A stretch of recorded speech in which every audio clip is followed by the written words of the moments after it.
एक बार शिव भगवान और माता पार्वती एक साथ बैठे थे। तभी शिव भगवान ने माता पार्वती से एक सवाल पूछा कि बतलाओ कि एक औरत की चाहत क्या होती है।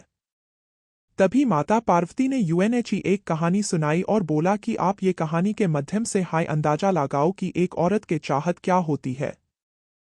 एक समय की बात है, एक विद्वान को राजा ने एक गंभीर अपराध का दोषी ठहराया और उसे फांसी की सजा सुनाई गई। क्योंकि वह व्यक्ति बहुत विद्वान था, इसलिए राजा ने उसकी विद्वता का सम्मान करते हुए कहा कि अगर तुम मेरे एक सवाल का सही उत्तर दे दोगे तो मैं तुम्हें माफ कर दूंगा। विद्वान ने सिर झुकाकर पूछा, क्या प्रश्न है महाराज? राजा ने कहा, सवाल सरल है लेकिन उत्तर खोजना मुश्किल है।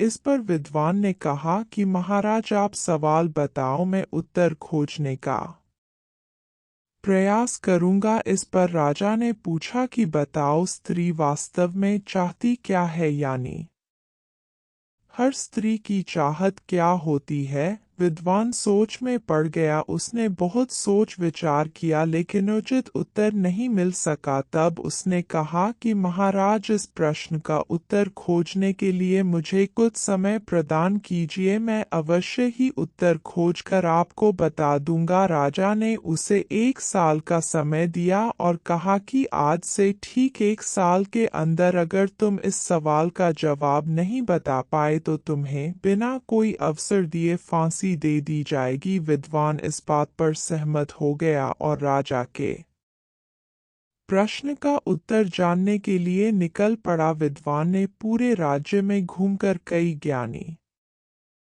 पंडितों, साधु संतों और सामान्य लोगों से यह सवाल पूछा लेकिन हर कोई अलग अलग जवाब देता। कोई कहता धन तो कोई कहता सम्मान, किसी ने कहा प्रेम तो किसी ने कहा सुरक्षा, पर कोई उत्तर ऐसा नहीं था जो उसकी समस्या सुलझा सके। तभी किसी ने उसे सुझाव दिया कि दूर जंगल में एक भूतनी रहती है। कहा जाता है कि वह हर सवाल का उत्तर जानती है। आखिरी उम्मीद के सहारे विद्वान उस भूतनी के पास पहुंचा और उससे अपना प्रश्न पूछा। भूतनी हंसी और बोली कि मैं तुम्हें इस प्रश्न का सही उत्तर बता सकती हूँ, लेकिन मेरी एक शर्त है कि तुम्हें मुझसे विवाह करना होगा। विद्वान स्तब्ध रह गया, लेकिन जल्द ही उसने सोचा कि अगर सही उत्तर नहीं मिला तो मेरी जान तो वैसे भी जाएगी, क्यों ना इस भूतनी की शर्त मान ली जाए, शायद इसके उत्तर से मेरी जान बच सके। ये सोचकर उसने भूतनी की शर्त मान ली और वहीं पर भूतनी के साथ विवाह कर ली। विवाह होते ही भूतनी ने कहा, तुमने मेरी शर्त मान ली, इसलिए मैं तुम्हें खुश करने के लिए एक और सौगात देती हूँ।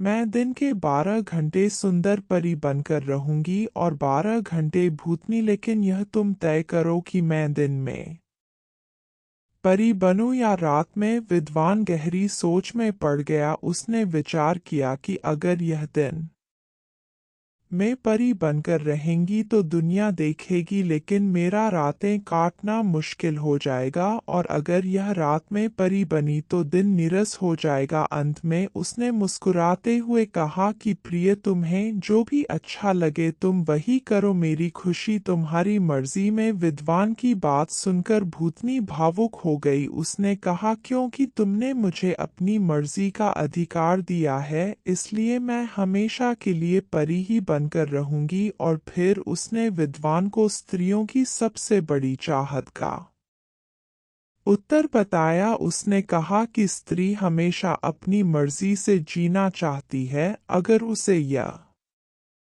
अधिकार मिल जाए तो वह हमेशा खुश और खूबसूरत बनी रहती थी। विद्वान को राजा के सवाल का उत्तर मिल गया था और उसने राजा के पास जाकर उसके इस प्रश्न का उत्तर बता दिया। राजा ने विद्वान को फांसी के दंड से मुक्त कर दिया और विद्वान अपनी सुंदर पत्नी के साथ हंसी खुशी से जीवन व्यतीत करने लगा। दोस्तों, कहानी पसंद आई हो तो लाइक, शेयर और सब्सक्राइब अवश्य करें। धन्यवाद।